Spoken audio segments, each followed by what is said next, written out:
So the first lesson is an opportunity to start building a rapport with your student. If they're a beginner, you're likely going to be driving over to a place that's more suitable. And on the way over, you can start getting to know them, let them get to know you, and really set the scene on how the lessons are going to be going forward. This is your chance to make them feel comfortable. It's also a really good opportunity on the way over to run through any basics as you're driving that they might be covering over in the area that you're going to. And don't forget to make sure that you've checked their licence before the lesson and that they've done an eyesight check before you let them drive. Hi Rebecca, how are you? Lovely to meet you. Okay. Now then, first lesson. I always ask all my students here, you've best paid for a load of lessons off me. What are your expectations? So at the end of the day, you go home and you say, did you have a great lesson, says Mum? And you say, yeah, amazing. And Mum says, because? And you say?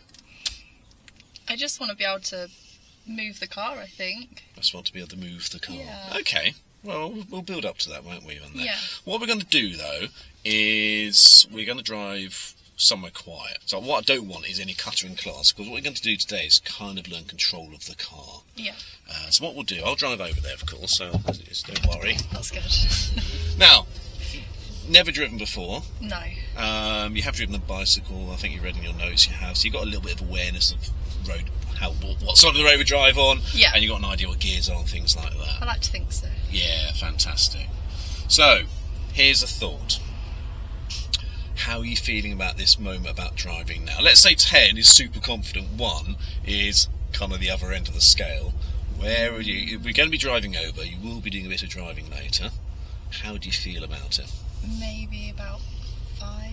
Okay, we'll take a 5. I'm a little bit nervous. A little bit nervous, a little bit apprehensive. Yeah. But that's absolutely fine.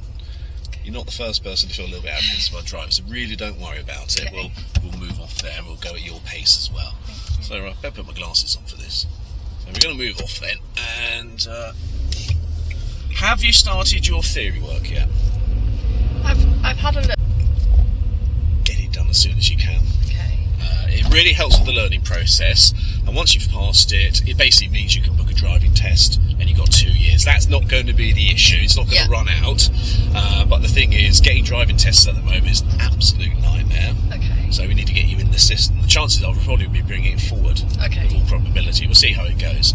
So get that sorted out. Now then, because you started your theory work, I want you to give me, in driving, give me a definition of what you think a hazard is.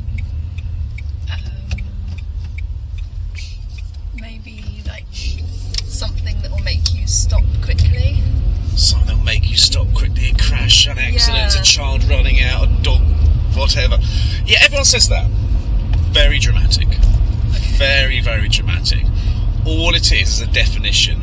All a hazard is just anything that's going to make you change speed or change direction. Okay. That is it.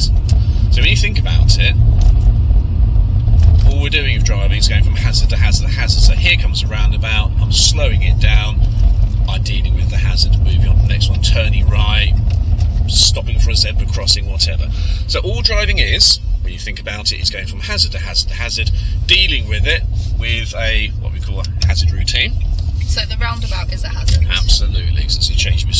I'm joining someone else's road, that's where the hazards happen. So that's all driving is going from hazard to hazard to hazard, dealing with a hazard routine, and in between the hazards, here's a hazard here, look, red light's coming on, so I'm dealing with it, I'm slowing down to stop for the pedestrian crossing, I've dealt with it, there we go, one hazard dealt with, we'll move on to the next one. So in between the hazards, I'm looking out for potential hazards.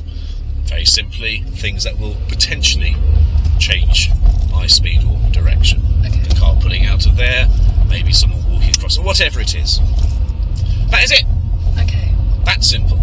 You make it sound It's that simple. So you're asking yourself, why do I need a driving instructor for that? Well, the thing is, it's the process of how we learn. Now, I'm looking at your shoes down there, and I dare say you got your shoes tied there, and I imagine you tied them yourself. Yes. How did we get to that? You could have even held a telephone conversation, spoken to your mum or whatever, you wouldn't even realise you tied your shoelace. How did we get to a situation where we did quite a complicated thing and not even think about it? Well, we consciously and we learn subconsciously. And this is the problem we have with learning to drive, is there's certain things in the human psyche which makes driving a little bit dangerous. Now, for example, no cause and effect. That's the big thing. Let's say, for example, I'm turning right and the last thing I do would be checking my right mirror, and if I turned left, the last thing I do would be checking my left mirror. Why do you think I would be checking my mirrors right or left just before I commit myself to going across or going into the bend on the left? To make sure there's nothing on that side. To make sure there's nothing on that side. Well, more point, has a motorbike missed a signal or someone on their phone crossing the road in front of you? Now, when you think about it, you could drive all day, not checking your mirrors, nothing ever happens. You could be driving all week, nothing ever happens all year. But one day, that motorbike will miss you, that child, person on the phone will walk across you. So improbable is never impossible. So we have to learn something really, really, really thoroughly. Yeah. Great, so it just becomes subconscious. Okay, get it? Muscle memory. Why do I need a driving instructor for that? Okay, I've got to learn something really, really, really well. Well, it's to do with the process of how we get there. Remember that shoelace we got there? Yeah. Well, we learn consciously and then we learn subconsciously. Now, consciously, I don't know, 4 years old or whatever, you're given a set of very, very simple instructions. You're told left hand, left lace, right hand, right lace, tie it, do it round. And then you had to go and you kind of build your muscle memory, as you just mentioned, a bit of coordination, and it sort of happened like that. Now, you got your shoes on. Just imagine your friend phoned you up and said, I've been wearing flip-flops all my life, Rebecca. I've just bought these things called trainers over the telephone. Can you tell me please how to tie a shoelace? And you would really, really, really struggle. You would be, and you do this and you can't do it. Yeah. Well, why is that? Because you learn consciously. Just checking all around there, potential hazards. Then subconsciously it came along. Now, we've all got a subconscious, and I call mine Meg, for the want of a better name like that. Now, Meg sits there subconsciously. You don't know she's there, she's subconscious. And she's not as quick a learner as your conscious side. And she sits there and she needs lots of very simple basic instruction. Now, over time, she goes, got it. Yeah, I like what you're doing. Those two laces becomes that. Got it. Bit clunky, bit complicated. I can make it even better though. And she does, it turns into this lovely fluid thing. So the reason you can't explain a basic action is because how you do it was not how you learnt it. That became something else. And the same thing happens with driving as well. Okay. That's good. There's one little problem. Meg's got another job. This is what comes into you feeling a bit apprehensive about driving. Meg's got another job. It's a little bit more important than tying shoelaces more fluently. She keeps you alive. That's her main job. She sits there, she monitors your heartbeat, your breathing, and if she feels she's under attack, especially caused by something your maverick conscious side has decided to do, Meg stops being subconscious and becomes very conscious very quickly. For example, I've got a wonderful idea. I'm going to hold my breath and see if I can pass out by oxygen deprivation. That's why this is my unconscious idea. This is fantastic. Here we go. Here we go. 1, 2, 3. Here I go. Probably after about 2 minutes for you. Probably about 15 seconds for me. Meg's sitting there going, "Hello, what's going on here? Oxygen levels are dropping. SpO2. What's going on? Oh my God, that idiot's trying to kill me." I'm taking over control. So that's what we got. So, I dare say you're feeling a little bit apprehensive. And I dare say, if I say, go on, stand on the pavement, you know how clutch works, do you? You ease off the clutch slowly. You've probably seen your parents drive or someone drive. I've seen a few videos. Ease off the clutch really quickly. If I asked you to stand on the pavement and said, look, Rebecca, lift your foot off the ground really slowly, you'll be able to do it. Put you on this side of the car and you're going to go like that and stall the car, for example. Now, was that you controlling the car? No.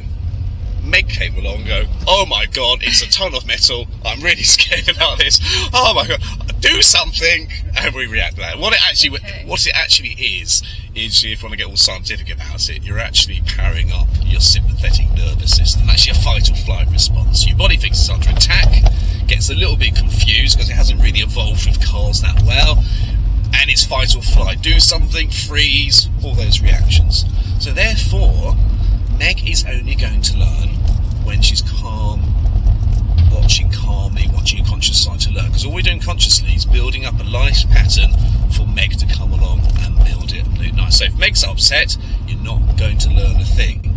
Hence, we're not going to go down the slip road on your first lesson because it would terrify you from that. So what we're going to do then, we're going to go up here, find a very calm, in fact, we're going to find the most calmest place possible with no other cars around. So therefore, you know, if you make a mistake, there's no consequences to it, and we learn from making mistakes. So that is phase one.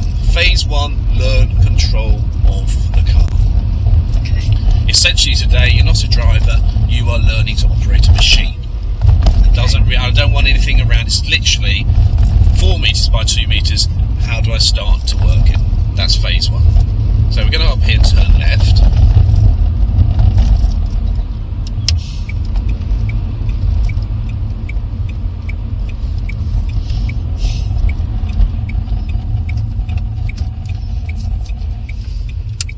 Dealt with a hazard, slowed it down, can I get through the road out to the other side without causing anyone else to do what? A change of speed or direction because of me, and that's all driving is. Here's another hazard.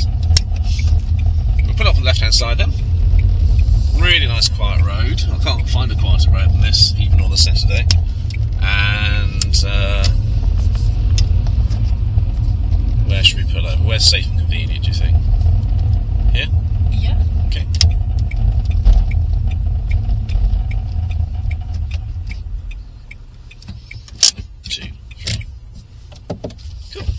Let's change seats. So there we go, that's the first drive over, typical first drive over, 10 minutes or so. What's the purpose of that drive over? What have we established there with the... Yeah, so we've established how learning's going to take place and what is expected of the first lesson as well. So what you're expecting and what we're expecting from you as well, and yeah. And we've also established there's nothing wrong with nerves. We go at your pace. Absolutely. We established the learning process and set up a framework for further lessons and kind of framed how the structure is going to work for the whole course of lessons. Yeah. So we know going forward, it should be a comfortable environment where... Absolutely. If you're nervous, it's fine. Any questions? Don't feel afraid to talk to your driving instructor. There's no such thing as a stupid question. And as a sideline to this, don't compare your lessons to anyone else's because you've got an exclusive one-on-one relationship and someone else's lessons are going to be completely different to yours. Tailor-made for you, remember. So there we go, that's the drive over. Now we're going to move on to the next video, which is that's going to be the cockpit drill. The cockpit drill. Running through setting up the car safely. And legally. And legally, yes.